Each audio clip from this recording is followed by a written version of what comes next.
शांत हों, जिनके गुणों के गान में वे वर्धमान महान जिन विचरें हमारे ध्यान। इन गाथाओं का जो पाठ आपसे कराया है उसके पीछे एक उद्देश्य है कि जो प्रकरण अभी यहाँ चल रहा है उस प्रकरण का ज्ञान आपको हो जाए और जिससे आपको समझने में सुविधा रहे। इस समय सार के प्रवचन यहाँ पर पहली गाथा से आरंभ हुए हैं और उसी क्रम में चलते आ रहे हैं। अभी देवलाली में अपन ने 93वीं गाथा तक के प्रवचन किए थे और अब 94 में उसी के आगे का क्रम है। 93वीं गाथा तक यह बात सिद्ध कर दी थी कि यह भगवान आत्मा पर पदार्थों का तो करता है ही नहीं, पर पदार्थों के लक्ष्य से उत्पन्न होने वाले जो मोह राग द्वेष के परिणाम हैं वास्तव में तो उनका भी करता नहीं है, लेकिन अज्ञान अवस्था में उनका कर्ता कदाचित कह भी सकते हैं, लेकिन पर का कर्ता तो किसी कीमत पर है ही नहीं। लेकिन जो जिस अपेक्षा से कहते हैं वो अज्ञान अपेक्षा है। अज्ञान अवस्था में वो अभी निश्चय नय से माने गुरुदेव के प्रवचन में भी आया था कि निश्चय नय से, तो वो अशुद्ध निश्चय नय है वास्तव में, क्योंकि अशुद्ध परिणामों को आत्मा से अभेद बताए, आत्मा को उनका कर्ता बताए, भोक्ता बताए, स्वामी बताए, तो वो अशुद्ध निश्चय नय है। वो इनसे अभेद करे तो अशुद्ध निश्चय नय, वो इनका भी भेद करके बात करे तो सद्भूत उपचरित व्यवहार नय होता है। तो अभी अपन को ये बात आगे उसी बात के उपसंहार में ये बात आगे चलती है। देखिए अपन अभी अपनी गाथा 94 और 95 में पढ़नी है। तिव्य हो ये स्वयोगो अप्यव्ययपम करे दिको होयम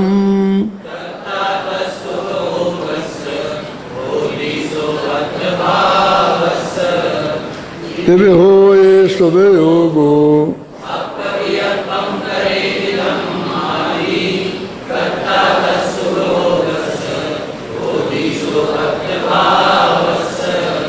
हाँ त्रिविधेय है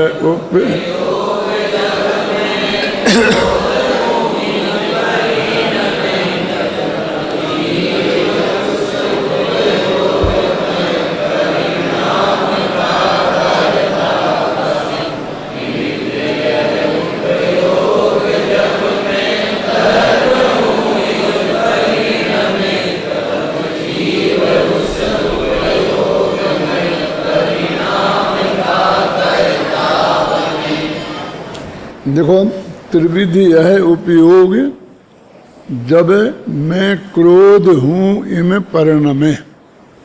ये 3 प्रकार का उपयोग जब मैं क्रोध हूँ इस प्रकार के भाव से परिणमित होता है तब यह जीव उस उपयोगमय परिणाम का कर्ता होता है। ये गाथा का अर्थ है। ये त्रिविधमय उपयोग, अब ये जानना जरूरी है कि त्रिविध 3 प्रकार का उपयोग कौन सा है। यद्यपि परसों के व्याख्यान में इसकी चर्चा अपन ने की थी, इसलिए जो लोग परसों के व्याख्यान में उपस्थित थे उन्हें तो ये बात मालूम पड़ ही गई है, लेकिन जो परसों के व्याख्यान में नहीं थे ऐसे बहुत लोग 90% लोग ऐसे हैं जो परसों के व्याख्यान में नहीं थे। तो उनसे मैं ये कहना चाहता हूँ कि अपने उपयोग में जरा सोचें कि वो 3 प्रकार का उपयोग कौन सा है। अब मन में ही सोचने की बात है, बाद में जब जो उत्तर आएगा सही तो उससे मिलान कर लेना और स्वयं निर्णय कर लेना कि आपका सोचना सही था कि सही नहीं था। उसमें फायदा होता है डॉक्टर साहब कि आपकी भी इज्जत रह जाती है और हमारी भी रह जाती है और हमको पूरी गलती ख्याल में आ जाती है। आज की शिक्षण पद्धति में ये टेक्निक आ गई है। पहले क्या करते थे कि अध्यापक एक विद्यार्थी को पूछते थे, उसकी कॉपी में शुद्ध करा देते थे, फिर दूसरे को पता ही नहीं चलता था। आज अध्यापक उन कॉपियों को देखता है और जिस प्रकार की गलतियां होती हैं वो स्वयं बोर्ड पर लिख के बताता है कि देखो ये गलती थी, ये सही है, और सब अपनी कॉपी में मिलान करके देख लो और जिसकी गलती थी वो सुधार ले। तो वो 100 कॉपियों को 5 मिनट में जांच लेता है, और नहीं तो घर पर जाते तो 100 कॉपियों में 2 घंटे चाहिए। और ऐसे आज मास्टर दुनिया में नहीं है कि स्कूल में 1 घंटा पढ़ाएं और घर पे 2 घंटा पढ़ें। यद्यपि यूनिवर्सिटी लेवल पर प्रोफेसरों को 2, 3, 4 पीरियड दिए जाते हैं, और वो सिर्फ इसलिए दिए जाते हैं क्योंकि उनको पढ़ाने के लिए घर पे बहुत पढ़ना पड़ता है, तो वो भी उनकी ड्यूटी में वो मानते हैं। लेकिन अब आजकल कोई पढ़ता ही नहीं है घर पर। तो ये पद्धति निकाली है गलती सुधारने की कि आप अपनी गलती स्वयं सुधार लें और अध्यापक को 50 कॉपी नहीं जांचनी पड़े। इसलिए अपने उपयोग में निर्णय करना। मैं आपका थोड़ा सहयोग करता हूं कि 3 उपयोग हमसे 3 उपयोग की बात हम नहीं जानते हैं। शुभोपयोग, अशुभोपयोग और शुद्धोपयोग, और 2 भी उपयोग होते हैं, ज्ञानोपयोग और दर्शनोपयोग। 2 कहो तो ज्ञानोपयोग और दर्शनोपयोग ले लेना, और 3 कहो तो ये ले लेना कौन से, शुद्धोपयोग, शुभोपयोग और अशुभोपयोग। लेकिन ये सही नहीं है। और मैंने आपसे 89 क्या 89वीं गाथा से पाठ शुरू कराया था, और 97 तक कराना है मुझे। अभी 99 तक 2 गाथाएं और छोड़ दो, अपना कम से कम समय जाए। लेकिन इससे संबंधित प्रकरण से वो गाथाएं हैं, इसलिए 9 गाथाओं का पाठ करना है अपन को सिर्फ। अब देखिए, मैं आपके लिए बताता हूं, जो भी आपने निर्णय किया हो, कि जो 89वीं गाथा है उसमें बताया है कि वो 3 उपयोग के भेद कौन है। आपके पास है ना, वो पद्यानुवाद में ही देख लो तो आपको ख्याल में आ जाएगी। 89 गाथा है ना, हाँ। उसमें उन 3 उपयोगों के नाम बताए हैं। आप मिलान करके देख लेना कि आपने वही सोचे थे। मोह युक्त उपयोग के परिणाम 3 अनादि से, जानो उन्हें मिथ्यात्व अविरति भाव अर अज्ञान ये 3 हैं। यानी मिथ्या दर्शन, मिथ्या ज्ञान और मिथ्या चारित्र, ये 3 हैं। ये 3 को यहाँ उपयोग कहा जा रहा है, और आगे की सारी चर्चा इन 3 को उपयोग मान के होगी। अब आप उन 3 को गिनते रहेंगे तो वो बात आपके फिर सेटिंग बैठेगी नहीं। इसलिए मैंने जानबूझकर आपको 89 गाथा से पाठ करने को बोला। ये बात मैं इसलिए बता रहा हूं कि मैं तो घर पे स्टडी करके आता हूं, और मैं सोच समझ के ही कुछ करता हूं, बिना सोचे समझे नहीं। तो आप उसको ऐसा नहीं, अभी तो पाठ हो रहा है, अभी जब तक अपन आराम कर लो, जब समझाएंगे तब समझेंगे। यानी आगे पीछे की बात ख्याल में आएगी। गाथा तो 94 में चलानी है अपन को, 94, 95 में। फिर वो 89 बोलेंगे ना, 89 में गाथा से क्यों हैं, और वहां तक क्यों? क्योंकि वहां एक प्रकरण खत्म होता है, फिर उसके बाद में घटपटादिक द्रव्य की जो बात आएगी वो प्रकरण अलग शुरू होगा। हालांकि है इसी का, लेकिन वो थोड़े नीचे स्तर से उतर के बात होगी। अभी बहुत काफी ऊंचे स्तर से बात हो रही है। अपन अभी पहाड़ी पर चढ़ रहे हैं, फिर नीचे तलहटी में आ जाएंगे। तो जब तक अपनी ये गाथाएं चलेंगी, कौन सी, कहाँ तक, 97 तक, तब तक एक प्रकरण चलेगा। तो रोजाना अपन 9 गाथाएं पढ़ेंगे, तो आप बराबर ध्यान से इनको पढ़ना, और घर भी पढ़ के आएँ। ये किताब में भी पढ़ें, समय सार में भी पढ़ें, जब जो जितने समय सार हैं सब में पढ़ें। तो मेरे कहने का अर्थ है कि उससे आपको वो प्रकरण की बात, जितनी आप प्रकरण से संबंधित रहेंगे तो आपको ख्याल में जल्दी आएगी। देखो अपन अब कहते हैं त्रिविध यह उपयोग, जब मैं क्रोध हूं इम परिणमे।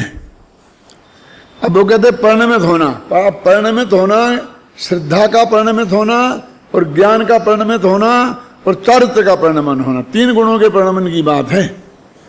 देखो ज्ञान और दर्शन गुण को उपयोग कहा है, लेकिन यहाँ श्रद्धा को और चारित्र गुण को भी उपयोग में ले रहे हैं।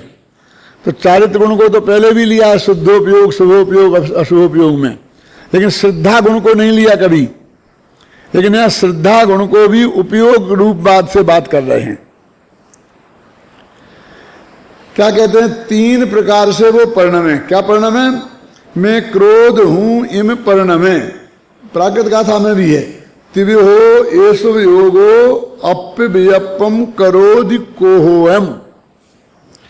कोहोयम यह क्रोध है, उसमें अप्यव्यपम करोति। ये अप्यव्यपम क्या है? अप्य माने आत्मा और व्यपम माने विकल्प, माने अप्य माने अपना आत्मा। तो अपने आत्मा रूप है ये, ऐसा विकल्प करता है। अप्यव्यपम माने क्रोध में ये मेरा आत्मा है ऐसा विकल्प करना, उसको क्या बोलते हैं? अप्यव्यपम। देखो त्रिविहो येषु वियोगो, तीन प्रकार का यह उपयोग, अप्यव्यपम करेदि, अपनेपन का विकल्प करता है। काय में? क्रोध हो एम, जो ये क्रोध है। अभी इसकी गाथाएं बना सकते हैं बहुत सी, मानो हम, माया हम, लोभो हम, समझे ना, हास्यो हम। नीचे खुद टीका में लिखा है कि इतनी गाथाएं बना लेना। इसकी टीका में खुद लिखा है कि इतनी गाथाएं बनाना, तुम समझाएंगे एक बात को, फिर उस पर घटित कर करके तुम अंदर से घटाना कि ऐसा विकल्प जब ये आत्मा करता है कि मैं क्रोध हूं, इस विकल्प रूप जब वो आत्मा परिणमित होता है, तब यह आत्मा उसका उपयोग कि ये मैं हूं, ये हुआ श्रद्धा गुण का परिणमन, ऐसा श्रद्धा गुण का परिणमन। और मैं हूं, ये मैं हूं, ऐसा ज्ञान गुण का परिणमन। ये मैं हूं ऐसी बुद्धि पूर्वक इनमें, इनसे राग का परिणमन, द्वेष का परिणमन। कुछ भी करेगा, किसी से राग करेगा, किसी से द्वेष करेगा, तो इसका नाम है कि मैं क्रोधो अम, इस रूप परिणमित होना। कि जब ये आत्मा अपने उपयोग माने ये तीन चीजें, समझ गए आप? ये ध्यान रखना पूरा। अभी 5-6 दिन चलेंगे ये गाथाएं, और बराबर यही बात होगी उस अर्थ में। यदि कोई अलग बात होगी तो फिर मैं आपको बताऊंगा कि भाई वो उससे इधर आ जाओ, अब जरा लाइन से हट के। देखो त्रिविध यह उपयोग, जब मैं क्रोध हूं इम परिणमे। तीनों प्रकार के उपयोग में परिणमन होना चाहिए, अकेले ज्ञान में नहीं। देखो सम्यक दृष्टि को, सम्यक दर्शन, ज्ञान, चारित्र एक साथ प्रकट होते हैं। उनकी पूर्णता में फर्क होता होगा, लेकिन सम्यकता में फर्क नहीं होता। वे तीनों ही सम्यक रूप से एक साथ उत्पन्न होते हैं। और सम्यक दर्शन तो चौथे गुण स्थान में पूर्ण हो सकता है, वो तो पूरा ही होता, अधूरा होता ही नहीं। वो छायक वगैरह के भेद हैं, वो तो निर्मलता की अपेक्षा हैं, वो तो पूरा हो गया। मानो छायक हो गया तो पूरा हो ही गया, फिर तो कोई शंका है ही नहीं। और ज्ञान पूरा होता है 13वें गुण स्थान में, लेकिन सम्यक हो जाता है यहां। और चारित्र और भी गिनो तो उसमें के अंत तक भी, उसको भी यदि अपन चारित्र के वो माने, जैसे है ना, तो इस तरह से इनकी पूर्णता होती है। तो वो सम्यक दृष्टि जीव आत्मानुभूति के काल में जब ऐसा परिणमित हुआ, अब उपयोग आ गया बाहर, ध्यान से सुनना, और वो लड़ाई में भी चला गया, युद्ध में चले गए भरत चक्रवर्ती जैसे, शादी विवाह में चले गए, खाने पीने में चले गए। तब भी ये तीन प्रकार का उपयोग अपने आत्मा में मैं हूं ऐसा परिणमित होता रहता है, ऐसा जानता रहता है, मानता रहता है, और अनंतानंदी के कसाय के अभाव से जो शुद्धि प्रकट होती है चारित्र में, उस रूप परिणमित होता रहता है। देखो, ये फर्क अनुभूति के काल में और युद्ध के काल में कोई फर्क नहीं आता, घबराना नहीं, क्योंकि फर्क तो आपको मालूम है। क्या अनुभूति की बात तो क्या गजब है उसकी, तो जितने गीत गाएं उतने कम हैं, और विषय कसाय को जितनी गालियां दें दे सकते हैं दें, कोई आपको कोई विरोध नहीं करेगा। पाकिस्तान को जितनी गालियां देना हो यहां बैठ के दो ना, कौन विरोध करेगा बोलिए? विषय कसाय तो ऐसे हैं, लेकिन वो ये कह रहे हैं कि इस महासत्य से भी परिचित हो कि जो परिणति की जो शुद्धि है वो उतनी ही उस काल में विद्यमान है जितनी अनुभूति के काल में थी, थोड़ी कम नहीं हुई। और हो गई होती तो इस 41 प्रकृतियों की जो बंध विच्छुत्ति हुई है उनमें से कुछ बंधना शुरू हो जाती। वो जो रुकी हुई हैं वो अनुभूति से नहीं रुकी, घबराना नहीं। ऐसा लगता है वैसे मैं अनुभूति की महिमा कुछ कम करने जा रहा हूं, ऐसा नहीं है, क्योंकि वो अनुभूति की वजह से रुकी होती तो अनुभूति खत्म होते ही उनको चालू हो जाना चाहिए था।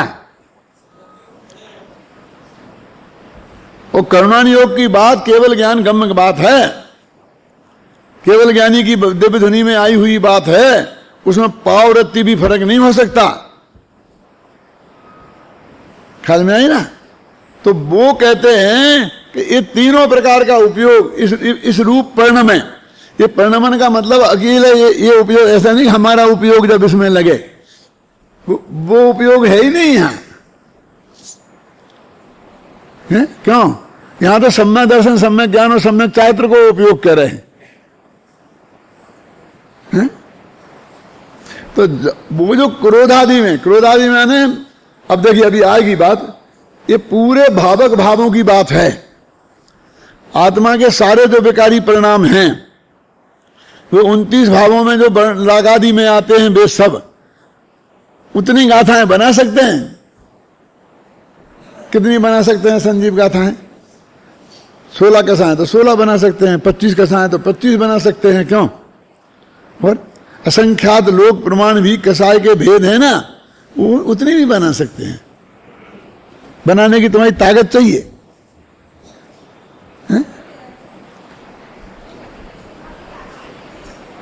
जब इस रूप परिणमित होता है तब आत्मा तो उस उपयोग का कर्ता माना जाता है, यानी उस उपयोग का करता है आत्मा, तब भी उस क्रोध का करता नहीं है।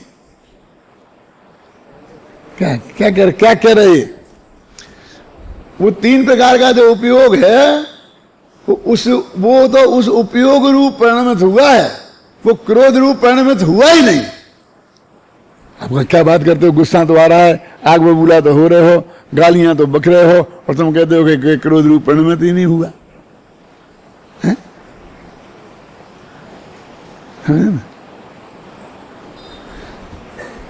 कर्ता तस्सुपयोग से, तब वह आत्मा उस उपयोग का करता है जो आत्मा में वो उपयोग हुआ है। ये वस्तु स्थिति है, वो कह रहे हैं। अब अज्ञानी उस उपयोग का कर्ता बनता है कि मैंने उपयोग ऐसा किया, इसलिए कि तुझे बनना है, तो जिनवाणी भी कहते बन जा, तू करता है। तो एक नए उनने रख दिया कि इस नए की अपेक्षा ये अज्ञानी उसका करता है, और उसका नाम है अशुद्ध निश्चय में और उपचरित सद्भूत व्यवहार में। ये दो क्यों रख डाले?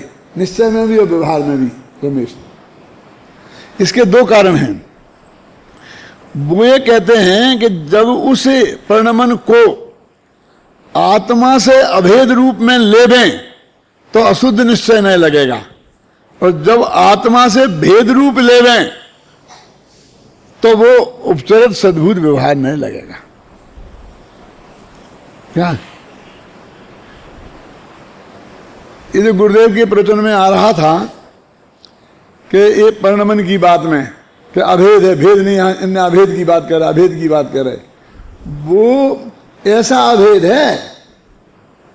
वो पर्याय से द्रव्य के जो अभेद की बात करी, क्योंकि वो द्रव्य उस पर्याय रूप परिणमित हुआ है, तो उस पर्याय से अभेद है। जो पंचास्तिकाय में गाथाएं हैं, जो प्रवचनसार में गाथाएं हैं कि शुद्धोपयोग जुत्तो आत्मा शुद्धो, शुभोपयोग जुत्तो आत्मा शुभो और अशुभोपयोग जुत्तो आत्मा अशुभो, ऐसा है ना प्रवचनसार की गाथाएं शुरू में। ये 5 गाथाएं मैंने पर्याय संबंधी, पर्याय के अभेद संबंधी कुन शतक में संकलित किए हैं, है ना। कि पर्याय से याद होगी से गुण, हाँ, पर्याय बिना द्रव्य हो, ना द्रव्य बिन पर्याय हो, दोनों अभिन्न कहीं है। ये बात सब एक आई, उन गाथाएं वहां ली हैं उस वक्त भी, और वो निश्चय नय का कथन है। अदा और घबराना नहीं कि तो अशुद्ध निश्चय नय का है ना, तो थोड़ी हमको मलम पट्टी लग गई कि हमको निश्चय नय कहते से बहुत घबराहट हो गई थी। अब तुमने अशुद्ध निश्चय नय कह दिया ना ख्याल में, और फिर चैतन्य जी छाड़ा ने लिख दिया अशुद्ध निश्चय नय भी तो व्यवहार ही है, तो फिर हमारा पूरा संतोष हो गया कि निश्चय नय से तो नहीं हुआ। तो वो जो पर्याय है उसको तो अशुद्ध पर्याय से तन्मयपना हो तो अशुद्ध निश्चय नय है। यदि शुद्ध पर्याय से तन्मयपना हो तो वो शुद्ध निश्चय नय है। सम्यक दर्शन से आत्मा तन्मय है तो वो शुद्ध निश्चय नय का कथन है भाई साहब। पर्याय से तन्मय, क्या देवेंद्र जी ख्याल में आई ना, वो शुद्ध निश्चय नय। हाँ, हमारे इससे पूछो गोदा से, ये बताएगा कि वो एक देश शुद्ध निश्चय नय है। एक देश शुद्धता को भगवान आत्मा से अभेद बताना, उसका नाम है एक देश शुद्ध निश्चय नय।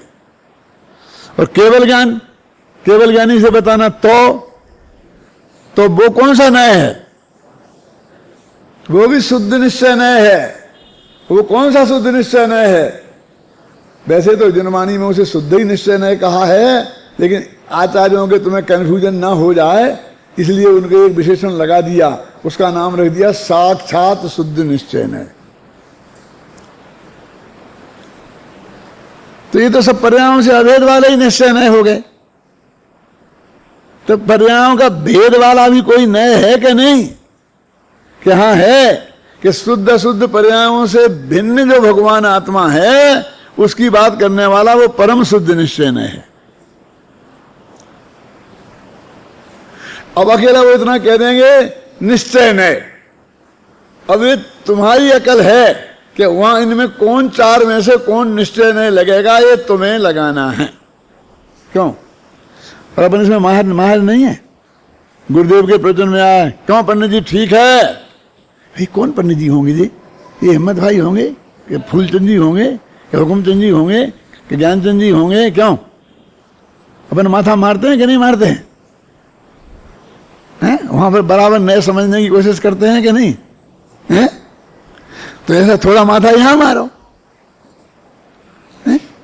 कि कौन सा निश्चय नय है। देखो, त्रिविधेय है उपयोग जब मैं क्रोध हूं इम परिणमे तब जीव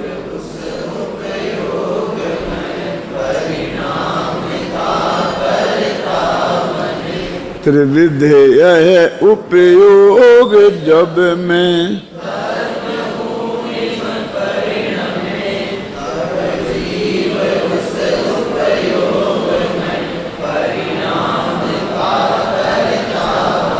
क्या फर्क है ऊपर की गाथा में इसकी गाथा में?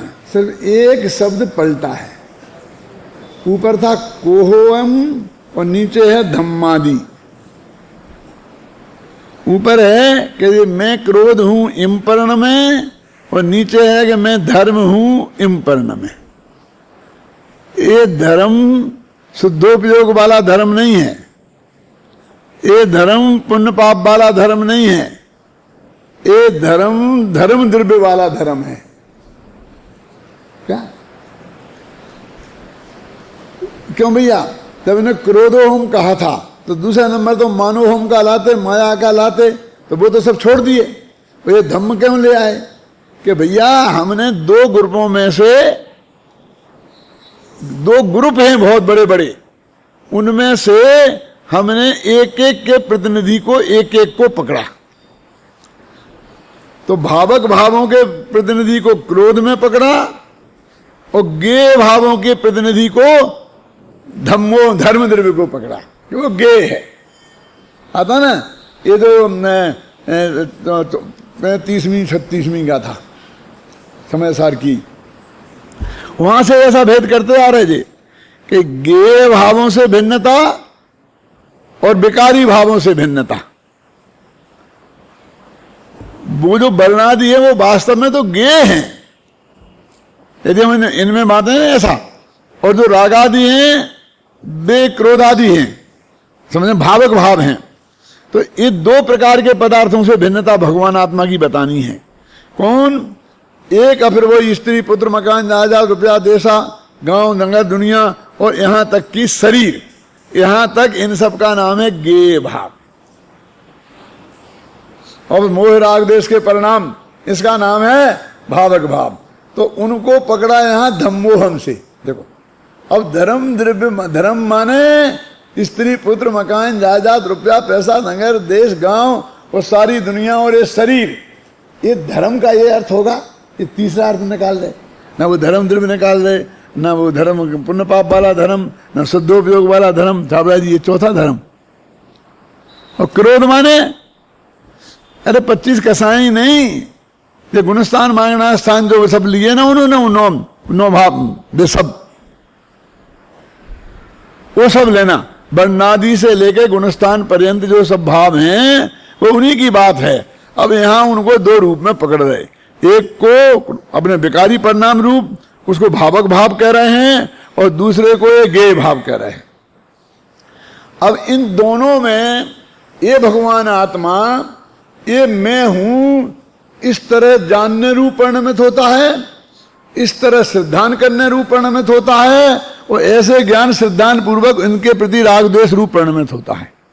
राग और द्वेष दोनों ही लेना, घबराना नहीं, क्योंकि कभी कभी गुस्से को मैं हूं ऐसा करके राग, उससे राग थोड़ी करेंगे हम, क्यों? और हास्य से राग कदाचित कर सकते हैं, क्यों? बोलते हैं बहुत हंसमुख, बहुत अच्छा आदमी, अरे वो तो एकदम है। और तुलसीदास जी लिख गए ना तुम जी कि आवत ही हर्ष नहीं और नैनन नहीं स्नेह, और तुलसी तहां न जाहिए कंचन वर्ष में। क्या है? तो ये राग का निमित्त है, वो द्वेष का निमित्त है। क्या फर्क है? आचार्य कहते हैं दोनों ही राग द्वेष के निमित्त हुए ना। तो इसलिए कहते हैं कि क्रोध हूं मैं इन परिणमय में, ये इससे कदाचित हमें द्वेष हो सकता है, लेकिन वो भी इसी में शामिल कर लेना, इसी ग्रुप में। कौन से में? जिनसे राग होता हो, है ना, विकारी परिणामों से भी और धर्मादि द्रव्यों में। धर्म द्रव्य कितनी दूर की कौड़ी पकड़ के लाए, क्योंकि उससे राग शायद ही किसी को हो। क्यों?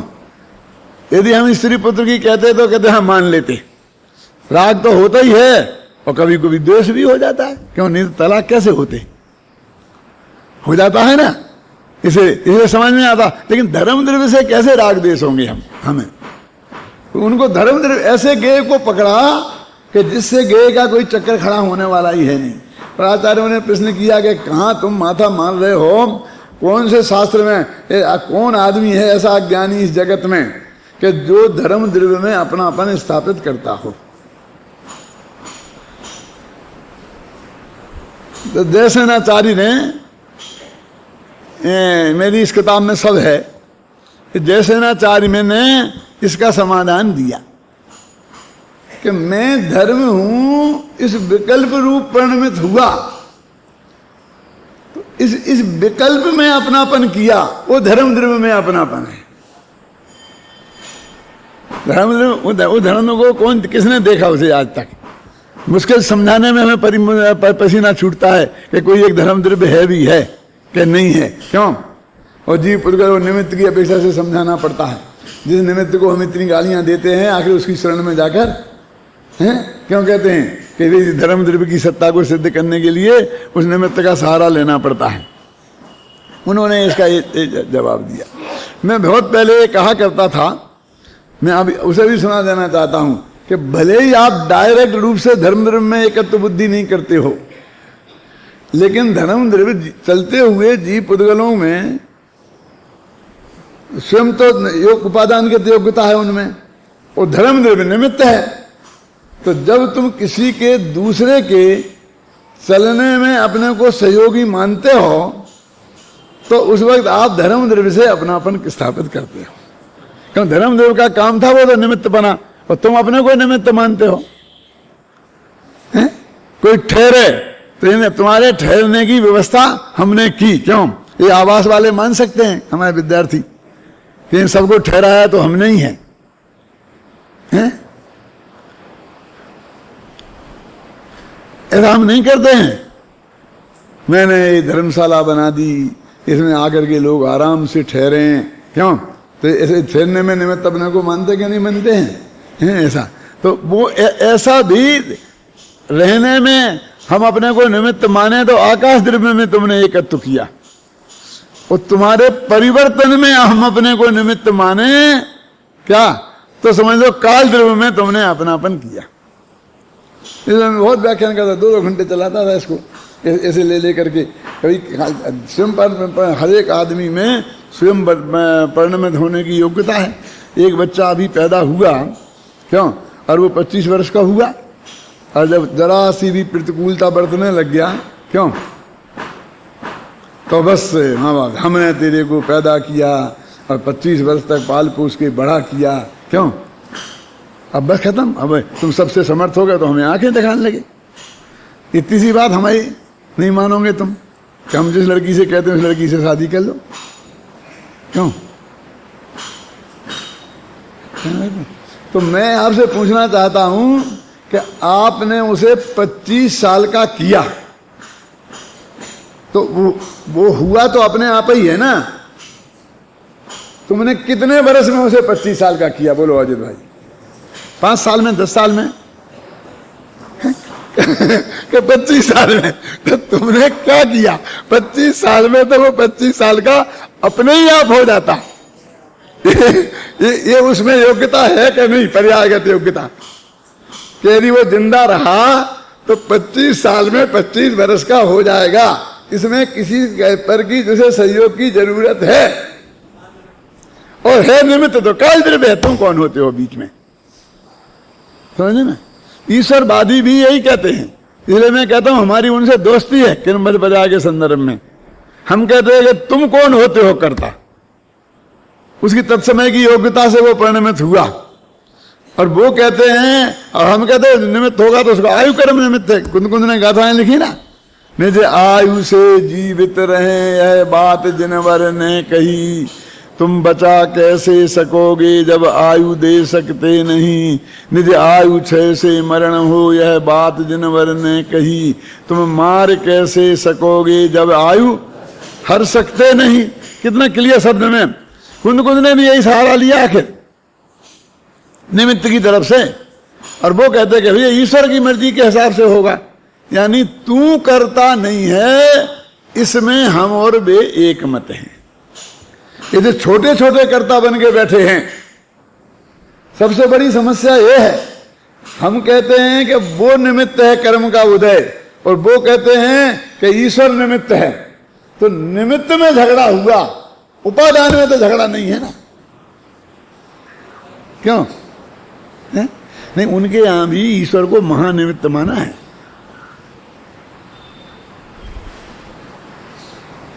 और जिसे बोलते हैं अनमय व्यतिरेक सहित, अनमय व्यतिरेक व्याप्ति जिन पे घटित होती है, वो तो धर्म ही द्रव्य निमित्त हो सकता है। ऐसा निमित्त तो आकाश द्रव्य होता है, काल द्रव्य होता है। तो इन 4 द्रव्यों की सत्ता तो अपन निमित्त की अपेक्षा ही सिद्ध करते हैं। ख्याल में आई ना? तो बहुत पुरानी बात है, जब मैं जयपुर नहीं आया था, इंदौर में था, तो मुझे उज्जैन में बुलाया था। 12 दिन का शिविर किया था उज्जैन वालों ने। तो 1-2 व्याख्यान मेरे पब्लिक मीटिंग में भी रखे। तो क्या है, एक दिन तो अहिंसा का कर दिया, अब बोले कि भाई दादा आप दूसरे दिन काय का करोगे, तो उस वक्त तो रिक्शे वाले का जन्म नहीं हुआ था क्या?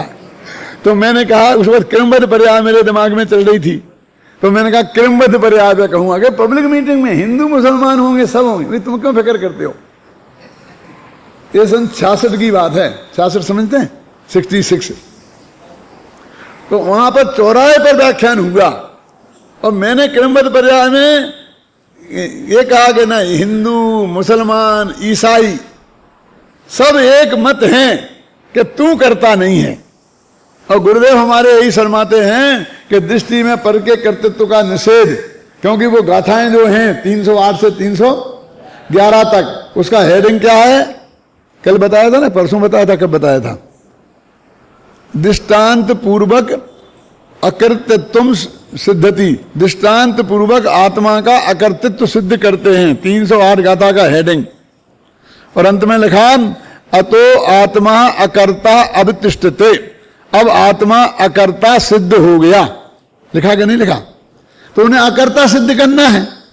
और अकर्ता सिद्ध क्यों करना है? कि तू करता नहीं है, ये इसलिए स्वयं द्रव्य अपनी पर्याय का करता है। ये तो निश्चय ने से भी स्वीकार किया है, क्योंकि जिस निश्चय ने से पर्याय का द्रव्य से अभेद माने एकत्व है, पर्याय का द्रव्य स्वामी है, उस नए से वो करता भी है और उस नए से वो भोगता भी है। और वो नए निश्चय नए है और शुद्ध निश्चय नए हो सकता है। केवल ज्ञान पर्याय का चारों संबंध घटेंगे कि नहीं? केवल ज्ञान पर्यायमय आत्मा है, ये साक्षात शुद्ध निश्चय नए है ना। केवल ज्ञान का स्वामी आत्मा है, ये स्वामित्व में बताया कि नहीं सर्वा सिद्धि में? क्यों? फिर इनका कर्ता आत्मा है, इनका भोक्ता आत्मा है, ये सब बताई हैं बातें। ज्ञान सुख गुण का भोक्ता है नहीं, निर्मल परिणमन का। तो मेरे कहने का अर्थ यह है कि शुद्ध निश्चय नय से भगवान आत्मा इन शुद्ध पर्यायों का करता है। तो वो कहते हैं हमको पर से अकर्ता सिद्ध करना है, जो तुम कर्ता बने बैठे हो। अंत में इससे भी अपकर्ता सिद्ध करेंगे। पहले ये तो निपट लें, ये जो छोटे छोटे ईश्वर जगत में बैठे हैं। मैं कहता हूं कि कर्ता का नाम अधिकार, जीवाधिकार के बाद अचानक कैसे अटपका? मूल में तो था ही नहीं। जब उनने 13वीं गाथा में प्रतिज्ञा की थी, भूयत्थे विनाभि गदा जीवा जीवाय पुण्य पावंच आसव संबंध निर्जर बंधो मोक्षोय सम्मतम, के ये 9 तत्व, 9-7 तत्व, ये इनकी निश्चय नए से की गई श्रद्धा सम्य दर्शन है। तो ये वास्तव में ये अधिकारों के नाम गिनाए हैं, देव संग्रह में गिनाए ना। जीवो उपयोग मयो अमुत्य कत्ता स्वदेह परिमाणो भोक्ता संसारत्व सिद्धोसो विश्वसो डगई। क्या अर्थ लिखा है इसमें? हेडिंग क्या लिखा है? ये जीव के 9 अधिकार हैं। जीवत्व, उपयोगमयत्व है क्या नहीं है? ऐसे जो अधिकार है, तो इनमें ना पुण्य पाप आया और न कर्ता कर्म आया। तो ये पुण्य पाप और कर्ता कर्म अधिकार बीच में कहां से टपक गए? तो मैं ये कहता हूं कि काम रोको प्रस्ताव की तरह जे आए हैं। काम रोको प्रस्ताव माने इतना जरूरी काम कि दुनिया के सारे काम रोक दो। क्यों? अभी यहां सामने कोई एक एक्सीडेंट हो जाए और अपने से बहुत नजदीक से संबंधित व्यक्ति उस एक्सीडेंट की चपेट में आ जाए, क्यों? तो प्रयोजन के बीच में आप सूचना दोगे कि नहीं दोगे?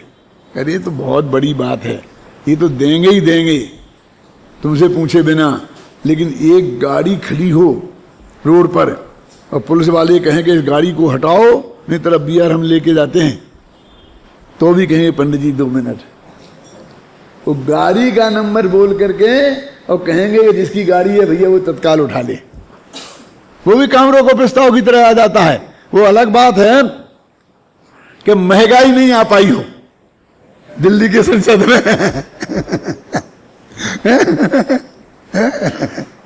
क्यों? तो ये आ गई। और उन्होंने एक गजब की बात दूसरी जो मैं आज कह रहा हूं, ये तो मैं शायद परसों कह चुका था, कि पूरे कर्ता कर्म अधिकार में एक लाइन में भी कहीं ये नहीं लिखा कि ईश्वर जगत का कर्ता नहीं है। जबकि न्याय शास्त्र में आधा न्याय शास्त्र इस बात से भरा पड़ा है कि ईश्वर जगत का कर्ता नहीं है। आप तो परीक्षा उठा लो पूरी, तो ईश्वर मीमांसा भरी पड़ी है। आप तुम्हारे सत्यदेव की मीमांसा तो ईश्वर जगत का कर्ता नहीं है निषेध किया हुआ है सारा। क्यों? कुंद क्यों? कुंद कहते हैं कि मैं क्यों एक समय खराब करूं? मेरे सामने जो श्रोता बैठे हैं उनमें एक भी ऐसा मूर्ख नहीं है कि ईश्वर को जगत का कर्ता मानता। तो फिर ये कर्ता कर्म अधिकार लिखने की जरूरत ही नहीं थी। अरे भैया, ये घर घर में छोटे छोटे ईश्वर बने बैठे हैं, हमें इनसे निपटना है, हैं? क्यों? हमें इनसे निपटना है भाई साहब, क्योंकि ईश्वर जगत का कर्ता नहीं है ये मान लेने से सम्यक दर्शन हो गए होता तो हो गया होता सारे जैनियों को। तो नहीं मानना चाहिए। अरे किसने कहा कि नहीं मानना चाहिए? मानना तो अनिवार्य है कि नहीं है ईश्वर जगत का कर्ता ये, लेकिन उससे हो जाएगा, उससे काम नहीं चलेगा, क्योंकि हम इफेक्टेड नहीं होते। जब हम ये कहें कि हम इसके कर्ता नहीं हैं, और हमने जो इतने ढेर सारी चीजें इकट्ठी कर रखी हैं कि मैंने ये किया, मैंने ये किया, मैंने ये किया, मैंने ये किया, ख्याल में आई ना? जब उन पे से जब वो छोड़ना पड़ती हैं कि मैंने कुछ नहीं किया, तो उस वक्त बात अलग होती है। इसलिए उन्हें उसकी सारा आधार उनका ये है। वो तो देखो वहां तक कि मैं क्रोध हूं इम पर्ण में, वास्तव में वो क्रोध रूप परिणमित नहीं हुआ भगवान आत्मा।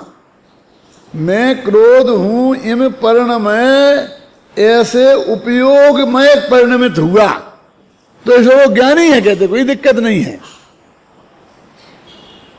क्यों? उपयोग तो उसका है। और उपयोग के मैं क्रोध हूं ऐसे उपयोग में तो ये तो अज्ञानी का होगा, ये ज्ञानी के नहीं हो सकता, क्योंकि वो क्यों मानेगा कि मैं क्रोध हूं? ऐसी मान्यता रूप का नाम यहाँ उपयोग का है ना, ऐसे जानने का नाम उपयोग का है ना, ऐसे चारित्र का नाम उपयोग का है ना, ऐसे राग द्वेष का नाम उपयोग का है। अब वो अगली गाथा है ना शायद उसमें, कहाँ है इसकी अगली गाथा? हाँ, अगली गाथा में तो दो बातें, एक में क्रोध आदि की और दूसरे में धर्म आदि की। इसमें वे 29 प्रकार के भाव सभी आ गए। यदि दूसरी भाषा में बात करें तो आत्मा में उत्पन्न होने वाले विकार से लेकर, वो भी जो निर्मल पर्याय वगैरह की सब बात करना हो तो फिर करते रहेंगे अपन, वो सब लेकर गुणस्थान मायण स्थान कहा ना, वो सब चीज आ गई जो त्रिकालिक रूप भगवान आत्मा से भिन्न है। जिनसे भेद विज्ञान कराना है वो सब चीज इन दो शब्दों में आ गई। कौन कौन से में? क्रोध और धर्म। कैसा है? कौन सी डिक्शनरी में लिखा कि धर्म माने स्त्री पुत्र मकान जायदाद रुपया पैसा नगर देश गांव? क्यों? ये कौन से में लिखा है? और अरहंत सिद्ध सब, अरहंत सिद्ध कहाँ गए? अरे जब धर्म द्रव्य आ गया, परद्रव्य है, तो अरहंत हमसे परद्रव्य नहीं है, स्वद्रव्य है, हमसे गेय तो हैं भी हमारे। वो तो दूसरे में तो वो आत्मा में उत्पन्न होने वाले विकार आएंगे, और निर्बल पर्याय भी ले लो गौण करिए। लेकिन बीच में मैं कह ही देता हूं कि वेद विज्ञान की जहां जहां मुख्यता है, निर्मल पर्यायों से जो की भी चर्चा है, लेकिन बहुत बड़ा हिस्सा 90% कह सकता हूं मैं उत्तम जन जी, उसमें विकार से और परद्रव्य से ही भेद विज्ञान कराया है। बल्कि 47 शक्तियों में लिखना पड़ा गुरुदेव को हर जगह जगह कि निर्मल पर्याय ने शामिल करी ने बात छे। वास्तव में जिस ज्ञानी को समझा रहे हैं उनके अभी निर्मल पर्याय है ही नहीं है भैया। अब ये तू नहीं है, जो बेटा अभी तुम्हें पैदा ही नहीं हुआ वो बेटा तेरा नहीं है। क्यों? बांझ का बेटा नहीं है, इसमें क्या दम है? अरे जो है पहले उससे तो करें, तो उसकी भी बात है। ऐसा नहीं है कि दृष्टि के विषय में वो निर्मल पर्याय को तुम शामिल कर लोगे, अपनापन स्थापित कर लोगे, तो अपनापन तो कैसे करोगे, क्योंकि वो है ही नहीं। तो गधे के सींग में अपनापन स्थापित कर लोगे तो तुम हो जाओगे कुछ। अभी प्रगट पर्याय में नहीं है ना वो चीज, समझ गए ना। तो उसको ध्यान के ध्येय में भी अनंत भगवान का, सिद्ध भगवान का ध्यान करना क्या नहीं करना, जरा बोल सोचो।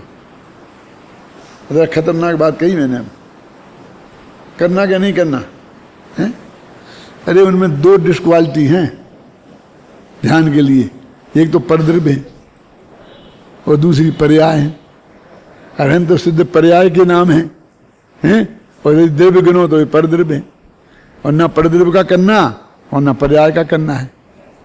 ध्यान करने के लिए, अपनापन स्थापित करने के लिए दो शर्तें हैं कि वो एक तो निज होना चाहिए और दूसरा वो शुद्ध होना चाहिए, है ना। ये दो शर्तें हैं।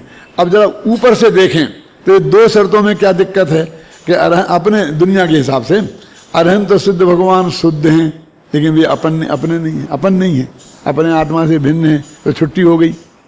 और हमारा आत्मा अशुद्ध है, आप समझ गए ना। तो अब क्या करें, तो अब इसमें से कोई रास्ता निकालना पड़ेगा ना धन कुमार जी, बोलो।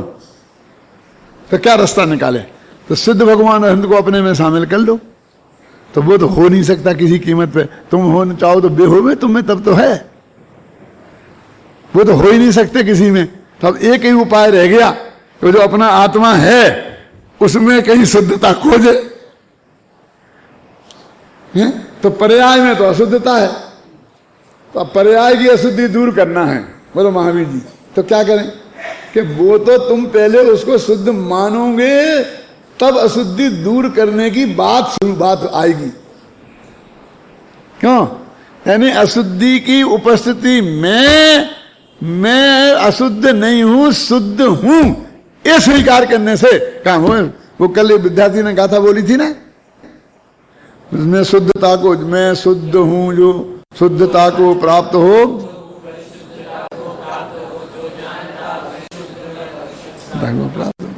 डॉक्टर साहब ने भी प्रशंसा करी थी तुम्हारी इसकी, है क्या नहीं ना। अब वो जो अब सोचने की दिक्कत ये है कि ये जो अशुद्धि वर्तमान पर्याय में अशुद्धि है, पक्की बात। और अरहंत भगवान अपने हो नहीं सकते हैं, ये भी पक्की बात। कहना साहब अरहंत कैसे होंगे, अपने बाल बच्चे ही अपने नहीं होंगे। अरे भैया, बाल बच्चे से क्या तुलना करते हो, कोई भी परद्रव्य अपना था ही नहीं, तूने माना था इसलिए दुखी हो रहा है। तो अब वो पर्याय में अशुद्धि है।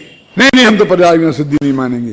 अरे नहीं मानेंगे तो है, तो अब क्या करें कि पर्याय से ही छुट्टी करो ना। आप समझ में आई ना आपकी में ना। हम कहते हमें कुर्ते का मैल निकाल के फेंक देंगे, ख्याल में आई ना, और कुर्ता रखेंगे। अब कहते इतना हो गया पंडित जी, अब इतना बहुत दिन पहन लिया, इस कुर्ते की छुट्टी करो ना। क्यों कि क्या छुट्टी करें, हमारे हाथ में है छुट्टी करना। वो पर्याय कोई निकाल सकता है कि निकालने फेकालने की बात नहीं है।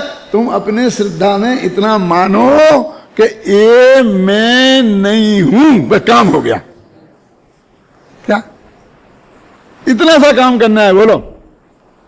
और ये बात कोई काल्पनिक नहीं है, क्योंकि वास्तविक ऐसी स्थिति है और उसको ग्रहण करने वाला एक नए भी जिनवाणी में है, जिसका नाम क्या है, परम शुद्ध निश्चय नए। ये निश्चय व्यवहार नयों की अपेक्षा, अध्यात्म नयों की अपेक्षा और द्रव्यार्थिक पदार्थिक आगम के नयों की अपेक्षा परम भाव ग्राही शुद्ध द्रव्यार्थिक नए है ना, एक नए। ये दो नए हैं, और जो नए है वो ज्ञान प्रमाण है ना, ज्ञान का अंश है ना। तो प्रमाण का प्रमेय गारंटी से होता है। क्या तर्क समझ में आया कि नहीं आया? डॉक्टर साहब आपकी तो आ गया होगा ख्याल में कि जो ज्ञान का अंश है वो जिसको जानता है वो गे जगत में नहीं होगा। इस नए का विषयभूत पदार्थ जगत में है कि नहीं है? नहीं, वो तो हम निकाल निकूल के कर देते हैं, है तो नहीं। ऐसा नहीं है भाई साहब, ये नयाधिराज है, ये सबसे बड़े नए हैं, इसका प्रमेय है। और वो तेरे अंदर में अभी विद्यमान है 24 घंटा, हाजिर हजूर जिसे बोलते हैं अपन। बस तुझे उसमें अपनापन करना है और तेरा काम हो जाएगा। तो ये दो गाथाएं ये बता रही हैं कि ये आत्मा जब उस भाव रूप परिणमित होता है तो उस ज्ञान का कर्ता होता है, लेकिन उस भाव का, क्रोध का कर्ता नहीं होता। क्रोध हूं इम परिणमे, मन इस ज्ञान का, अकेले ज्ञान का नहीं, इस श्रद्धान का, इस श्रद्धान का नहीं, इस ज्ञान श्रद्धान पूर्वक जो बीतरागता अंश प्रकट हुआ उसका कर्ता भगवान आत्मा है। ये यहां बताया जा रहा है इन दो गाथाओं में। बाकी की चर्चा कल।